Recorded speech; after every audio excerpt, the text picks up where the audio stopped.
একটু বলি, ঠাকুর কি বলেছিলেন শ্রীমদ্ ভগবদ গীতায়? ভগবান বলেছেন যে নিজের ধর্মে মৃত্যু কল্যাণজনক, পরধর্ম ভয়াবহ। আমরা কি করছি? আমরা নিজের ধর্মের থেকে পরের ধর্মকে গ্রহণ করার জন্য উদ্গ্রীব হয়ে আছি। কেন? বাঁচতে পারবো তো? নিজের ধর্ম থেকে অন্য ধর্মে গেলে বাঁচতে পারবো না। কেন বলছি আমি কথা? ভগবান বলে গেছে নিজের ধর্ম থেকে মৃত্যু কল্যাণজনক, পরধর্ম ভয়াবহ। তাই সকলের কাছে আমার করজোড়ে নিবেদন, কেউ পরের ধর্ম গ্রহণ করবেন না। কোথায় পরম পিতার গৃহে, কোথায় এখান, কোথায় ওখান, কোথায় খ্রিস্টান ধর্ম, কোথায় মুসলিম ধর্ম, কেউ যাবেন না। মহা অপরাধ হয়ে যাবে এতে। আমাকে এটা করার জন্য অনেক করে রিকোয়েস্ট করেছেন, আমি সেজন্য আজকে আসলে বলতে বলতে মনে পড়ে গেল, তাই বললাম। যদি নিজের ধর্ম ছেড়ে অন্য ধর্ম গ্রহণ করেন, জেনে রাখুন আপনাদের পতন নিশ্চিত। আমি এই ভাগবত আসলে বলে গেলাম, এটাকে কেউ যাতা আসলে মনে করবেন না। কারণ এই ব্যাসপীঠে বসাটা আর ব্যাসপীঠে আসলে এসে সবার শ্রবণ করাটা অত সহজ কথা নয়।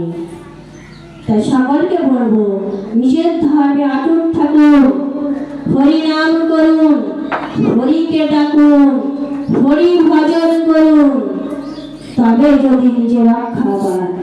ঘরের ধর্মে গিয়ে দুদিন উন্নতি হবে, 3 দিনের দিন ছিটকে ফেলে দেবে, এটাই সত্য। তাই সকল মায়েদের কাছে, বাবাদের কাছে আমার একান্ত করজোড়ে নিবেদন, যে কেউ যেন পরের ধর্মে গিয়ে নিজেকে ছোট করবেন না। কারণ আপনারা যে ধর্মে রয়েছেন সেই ধর্মে থাকুন। আর এই যে এত বড় অনুষ্ঠান হচ্ছে, এটাই গৌর, কত সুন্দর ঠাকুর, আমরা সেই গৌর নিতাইকেই রাখতে পারছি না। আমাদের মতন দুর্ভাগা আর কে আছে? যে ভগবান আমাদেরকে সামান্যতম জিনিস বলে গেছেন, জিনিস দিয়ে গেছেন কি, শুধু হরি নাম করলেই হবে। এই শুধু হরি নামটুকু করতে পারছি না,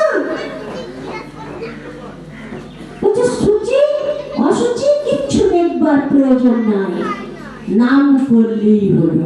তাহলে এইটুকু নাম করতে পারছি না। আমরা অন্যের ধর্ম গ্রহণ করে ফেলছি খুব সহজে, মাথা সিঁদুর তুলে দিচ্ছি, শাখা তুলে দিচ্ছি। কেন গো? কিসের জন্য? ঠাকুরগুলোকে নিয়ে জলে ফেলে দিচ্ছি কেন? ওই ঠাকুরগুলোই তো তোমাকে এতদিন বাঁচিয়ে রেখেছিল, পরেও তোমাকে বাঁচিয়ে রাখবে ঠাকুরগুলো। দয়া করে এই কাজ কেউ করবেন না। আমি এই ভাগবত আসলে বলে যাচ্ছি, সবাই এই কথাটা শুনে মেনে চলবে, তাহলে সকলেই ভালো থাকবে। শুধু আমি একা না, আমি তো এসেছি এখানে কিছু দেওয়ার জন্য।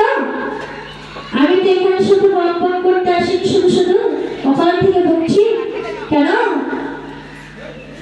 আপনাদের আমাদের সবার মঙ্গলের জন্যই তো। তাহলে মঙ্গল কিছু হবে, পরের ধর্মে থাকলে মঙ্গল হয় না।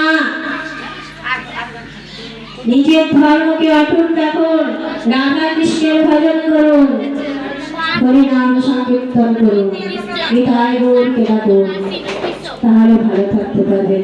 জয় নিতাই, জয় গৌর, হরি হরি।